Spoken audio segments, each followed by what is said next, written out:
1,16,000 लाख रुपए लिए 1,80,000 1,30,000 लिए थे, व्यापार लिए थे। वो ज़रा लॉस हुआ, वो नहीं सुन रहे वो लोग। आधा पैसा भन छोड़ू मैं 1,80,000 में आधा भनू आधे को रुक गया।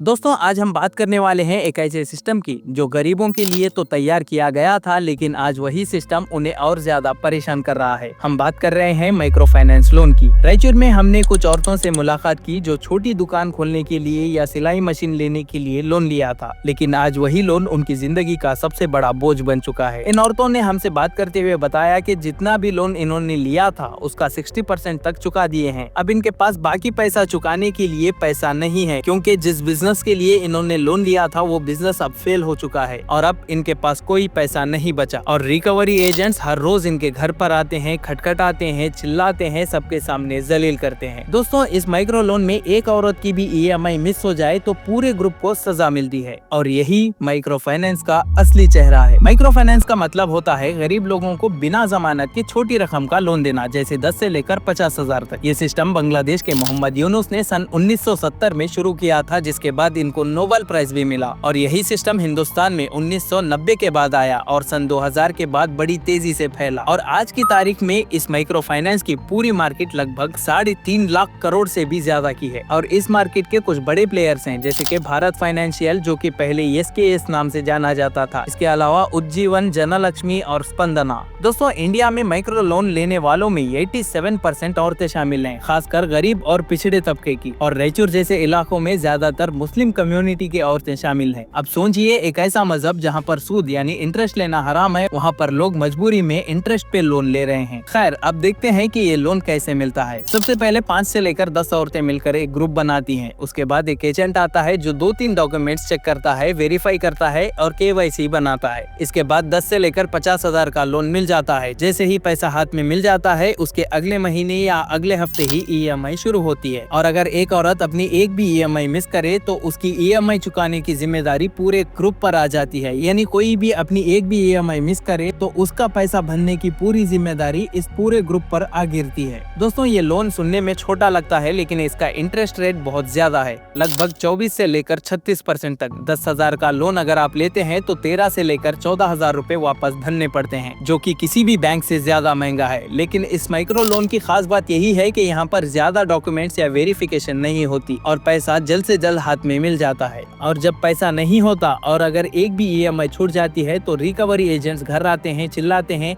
धमकी देते हैं, पब्लिक में जलील करते हैं, कभी कभी तो हस्बैंड्स को पुलिस से डराते हैं, जो कि RBI के रूल्स के मुताबिक बिल्कुल इलीगल है। RBI के रूल्स कहते हैं पब्लिक में जलील नहीं किया जा सकता, सिर्फ सुबह के 8 बजे से लेकर शाम के 7 बजे के अंदर ही फोन कॉल किया जा सकता है।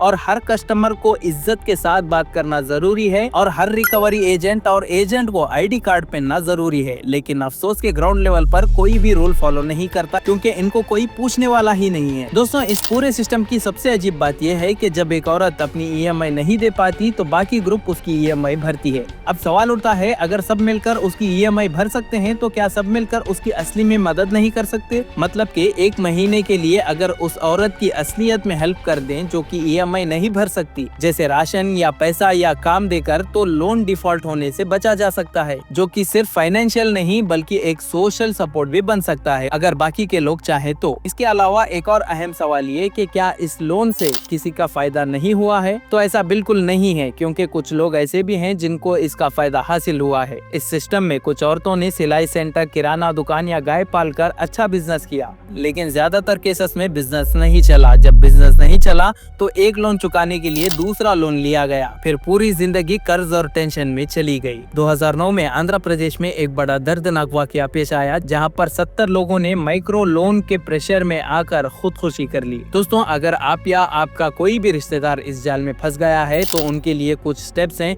जिनको फॉलो करके बचा जा सकता है। सबसे पहले लोन लेने से पहले हर कंडीशन को समझो, उसके बाद इंटरेस्ट रेट पूछो। अगर कोई हरासमेंट करता है तो पुलिस में जाकर IPC सेक्शन 503 के तहत FIR करो। अगर कोई आपको टॉर्चर दे रहा है RBI की वेबसाइट पर जाकर कंप्लेंट कर सकते हैं। वुमेन हेल्पलाइन में कॉल करो। इसके अलावा आप एनजीओ से भी मदद ले सकते हैं। दोस्तों, लोन लेना गलत नहीं है, लेकिन अनजाने रूल्स में फंसना ये सिस्टम की नाइंसाफी है। मुस्लिम कम्युनिटी में सूद लेना, सूद देना या दिलवाना मना है, लेकिन जब जिंदगी की मजबूरी हो तो लोग सब कुछ भूल जाते हैं। अगर हम आपस में एक दूसरे की मदद करें, ग्रुप में सिर्फ ईएमआई का बोझ बांटने की बजाय असली मदद दें, तो ये सिस्टम एक मुश्किल नहीं, एक रास्ता बन सकता है। 1,16,000 लाख के लिए 1,80,000 में 1,30,000 लिए थे, पेपर लिए थे।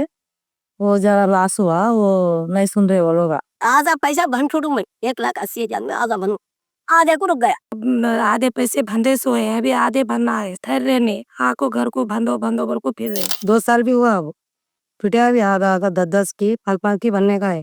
बंदो नोटिस देते, कोर्ट को जाते, जेल को जाते, पर हमारे शहर में ही 2 जने बच्चे हैं। ऐसा कितने बच्चे हैं? 2 है। क्या काम करते हैं आप? हमें ऐसे स्कूल मजदूरी करते। देखो भलत करता, महीना 4,000 बनना क्या लेके देले को ऐसे दले हमें जगह डालो काल तो डालो और पैसे होना समर को कराओ तो वह आधार कार्ड सब बना करा खो तुम्हें या तो हाफिज को चलो हम सारे बुला रहे बोलो को बुला जाता करा मेरी गाड़ी पे ये क्या ना क्या बोल रहा हमारी भान डाली तुम्हारे पैसे 3,000 ओ दो ये पैसे का लग पड़ा उस दिन हमारे खाने को नहीं है कैसे करना हमें खाने को नहीं कुछ नहीं हमें वहाँ या मंगले को खा रहे तो हमारा नहीं देख रहा उन्हें वो सब नहीं बोलना हमारे भान के पैसे डाले तुम्हारे डालो दो उसके 50,000 लेते होगा 30,000 तक फेरे 20,000 बचे। आप जो बिजनेस के लिए दिए? वो होटल का से लिए थे, हमारा जरा लॉस हुआ होटल में। हमारे सौर जरा होटल का माल बनाते, वो लॉस हुआ बारिश में, उसने बोलकर लॉस हुआ वो। फिर भी अब भंते बोल रहे थे नहीं भंदोस करे, अब हमारा रास्ते नहीं होता नहीं आको बैठे बैंक में बोल रहे घर को आते आको जबरदस्ती से ठहरते अध्ययन जमा करते कार से ठहरते घर के पास आ वो अड़ी वसे वाला तो दम करा बना कर कर कर कर काको आशीर्वाद जाम का लाभी उन्हें एक उसमें 12 महीने के 6 बनने का पूरे बंधे हैं। ग्रामीण कोटा में के लिए को शर्ट डाल लिए, वो HFDS बैंक में के लेके दवाखाने के बता लिए आधे भंदे हो आधे नहीं भंदी। हर मुसीबत में हो तकलीफ में हो अब बंदो बोले कहाँ से लग बनना नहीं है। रेस्ट टाइम बंदे मेहनत कर को शोर है मर्दी है कमाने वाले बन रहे बोले के कोई भी नहीं है सुन रहे नहीं भन्नास बोल रहे घर को फिर रहे कोपन कार्ड बन कर आते आधार कार्ड बन कर आते 2,000 बन कर आते तुम्हें काम कर ले खाना मालूम होता बोल को डरा को जा रहे आप।